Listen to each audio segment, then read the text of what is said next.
मेरे सुकूनों, आप सभी का स्वागत है आप सभी का यूट्यूब चैनल साहिल संघर्ष स्टडी में। आपको पिछले क्लास में हम उत्तल दर्पण में दर्पण सूत्र को क्या कर रहे थे, सिद्ध कर रहे थे। आपको पहला समीकरण इक्वेशन तक आपको छोड़ दिए थे, ठीक है।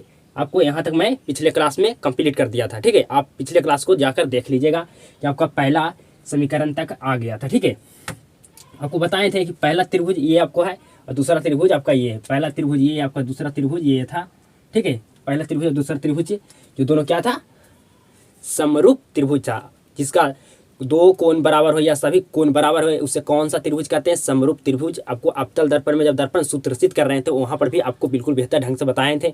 आपको और भी बताए थे कि जो समरूप त्रिभुज होता है आपको संगत भुजाएं समानुपाती होता है। अगर आप एक त्रिभुज को लंब लीजिएगा तो दूसरा का भी त्रिभुज का क्या लेना होगा, लंब लेना होगा। अगर आप एक त्रिभुज का आधार लेते हैं तो दूसरा त्रिभुज का भी आपको आधार लेना होगा, ठीक है।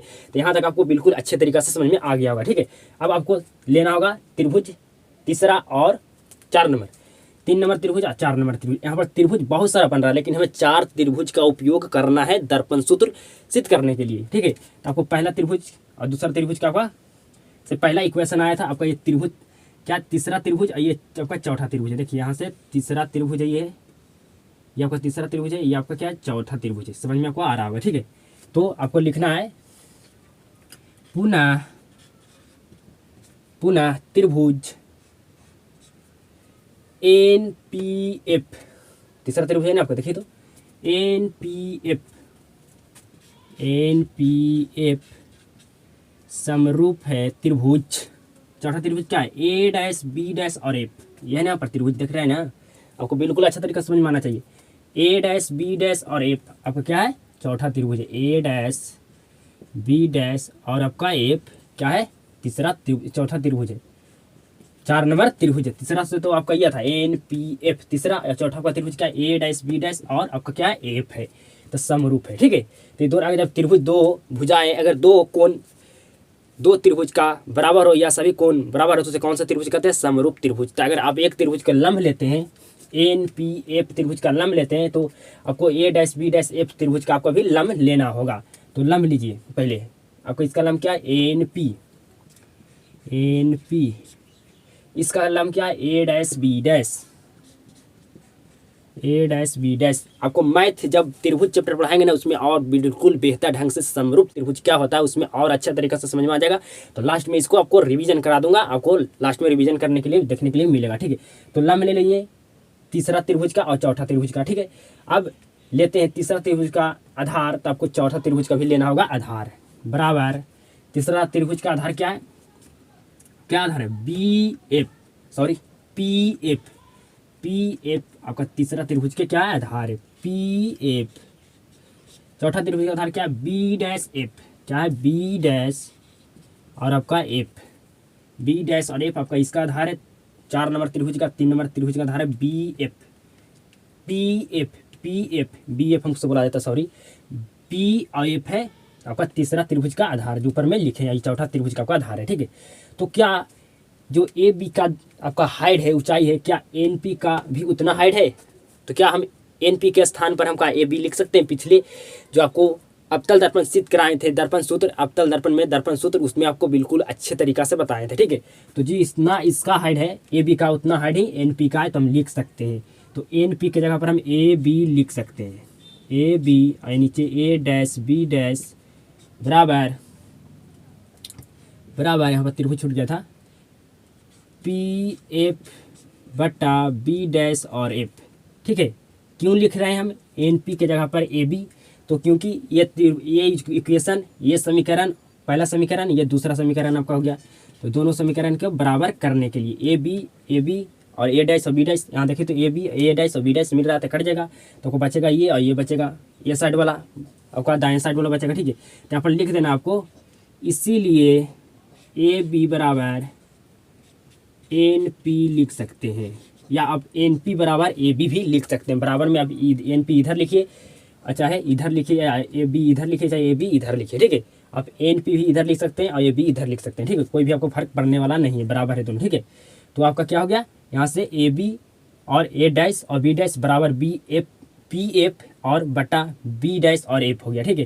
तो समीकरण 1 और समीकरण 2 से आप क्या कर दीजिए, बराबर कर दीजिए। समीकरण 1 तथा 2 से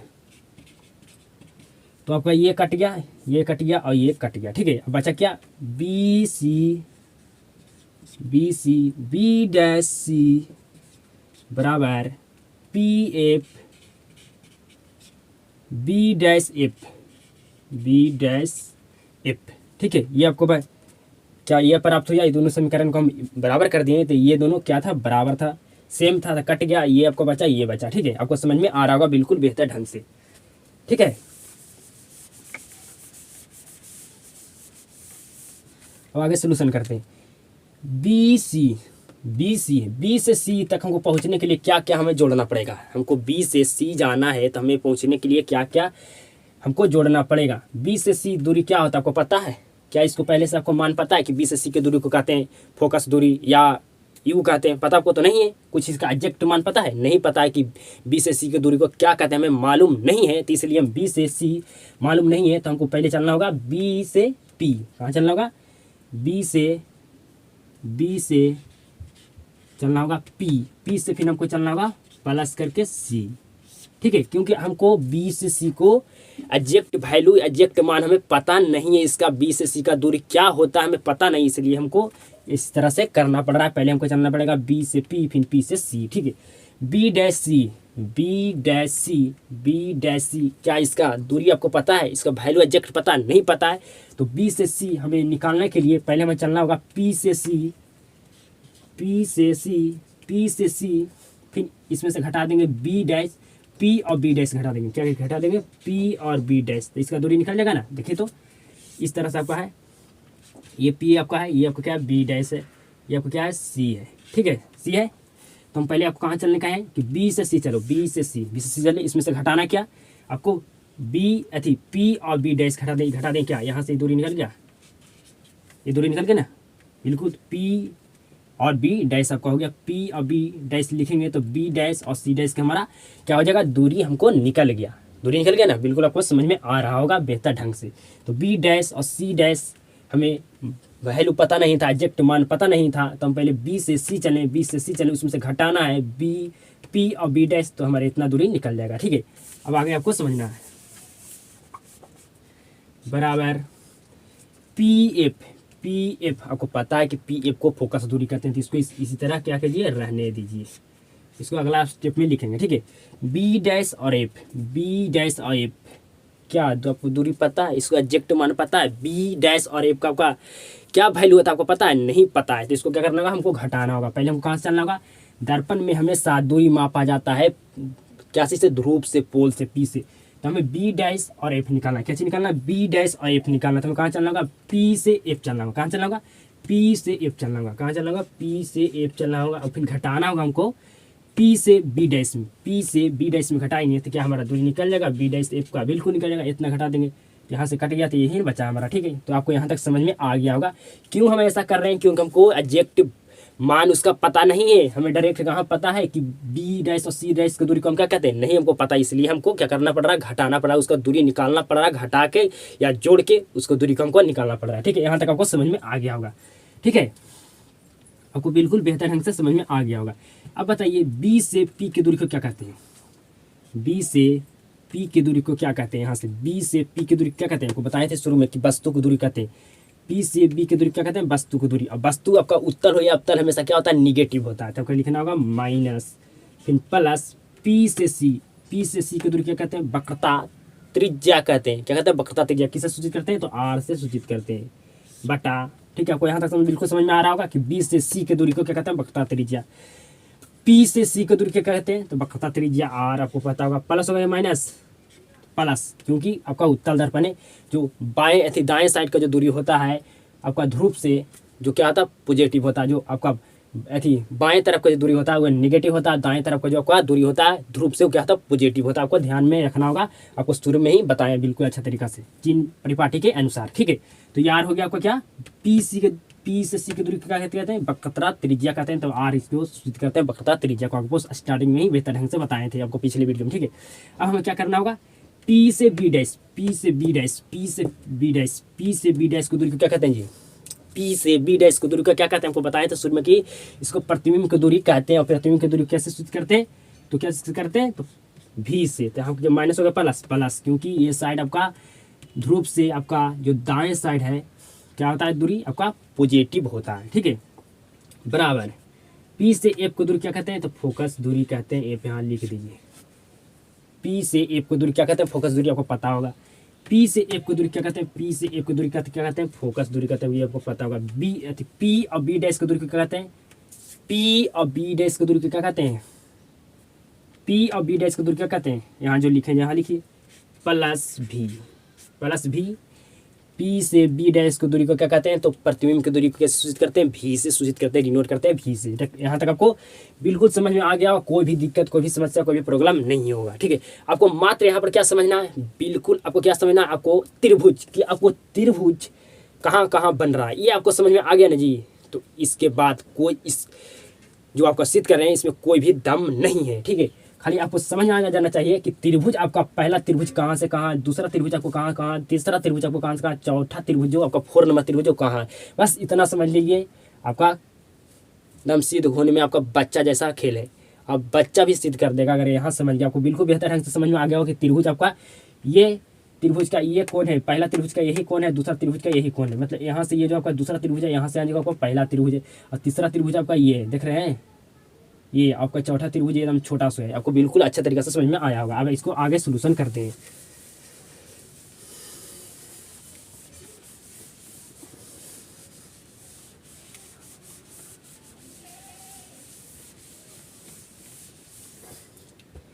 आपको यू क्या है, माइनस यू, क्या हम आर के जगह पर 2f लिख सकते हैं, बिल्कुल आपको हम सिद्ध कराए थे, एफ बार आर बाई 2 कराए थे ना, तो लिख सकते हैं आर के स्थान पर हम 2f, क्या लिख सकते हैं 2f, फिर नीचे आर है, आर के स्थान पर हम 2f लिख सकते हैं। आपका क्या यहाँ पर यू भी है, प्रतिबिंब की दूरी बराबर आपका f है, ठीक है, f है माइनस माइनस प्लस माइनस होगा भी है, ठीक है।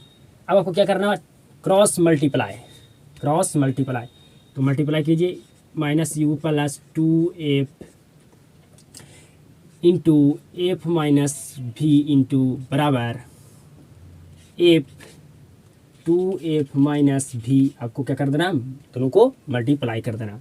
अब मल्टीप्लाई कीजिए माइनस यू से एफ में और माइनस यू से आपको भी में करना है, दोनों से करना आपको, ठीक है। करिए तो माइनस यू एफ में करें तो माइनस यू एफ हो जाएगा, माइनस यू एफ हो जाएगा, फिर माइनस इसमें करेंगे भी में, माइनस यू से भी में करेंगे तो माइनस माइनस क्या होगा प्लस यू भी हो जाएगा। समझ में आपको आ रहा है, यू से आपको करना एफ में भी और यू से आपको मल्टीप्लाई करना भी से, फिर आपको 2f से करना एफ में, फिर 2f से करना आपको भी में, ठीक है। तो 2f से करेंगे तो प्लस 2f स्क्वायर, फिर आपको 2f से करेंगे तो माइनस, यहाँ पर प्लस यहाँ पर माइनस, तो प्लस माइनस क्या, तो माइनस 2f से भी में करेंगे तो 2f क्या होगा भी होगा, अब बराबर तो 2f स्क्वायर माइनस एफ भी, देखिए तो ये कट रहा है दोनों, 2f स्क्वायर दोनों बराबर के, ई पट्टी क्या, दोनों का चिन्ह सेम रहता है बराबर के, अगर ई पट्टी चिन्ह सेम है, ई पट्टी चिन्ह सेम है तो आपका दोनों क्या होता है कट जाता है। यहाँ सबका बचा क्या, तो minus U F plus you भी बचा बराबर माइनस एफ भी, यहाँ पर ये जो प्लस में ये माइनस में, ये माइनस में ये किस आ जाएगा तो क्या होगा प्लस में होगा 2f भी, ठीक है। तो आपको क्या करना है, अब यहाँ से घटा देना, यू एफ प्लस यू भी बराबर, इसमें से घटाएंगे आपको यहाँ पर एक एफ भी है, यहाँ पर 2f भी है, तो क्या बचेगा, तो एफ भी आपको बचेगा, क्योंकि ये छोटा है और बड़ा है, तो घटाएंगे तो क्या माइनस, माइनस प्लस तो माइनस क्या होगा प्लस हो गया। अब हमेशा आपका बड़ा वाला का चिन्ह लिखा था, ये आपको पता होगा, ये पूर्णांक का खेल, ठीक है, आपको पता होगा। फिर आपको क्या करना है, यहाँ से आपको आप भाग देना होगा, लिखना होगा यहाँ से दोनों तरफ यू भी एफ से भाग देने पर आपका अब सिद्ध हो जाएगा, अब कुछ नहीं, ठीक है। भाग देने पर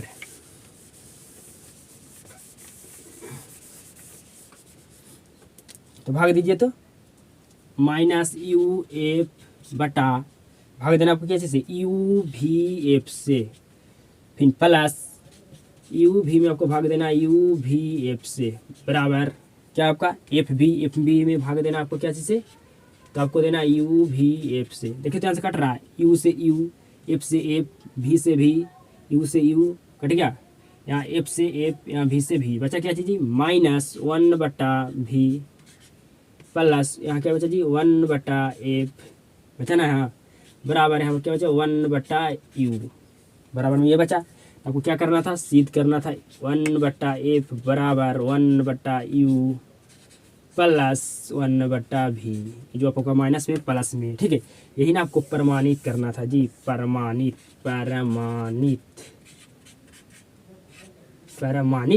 करना था।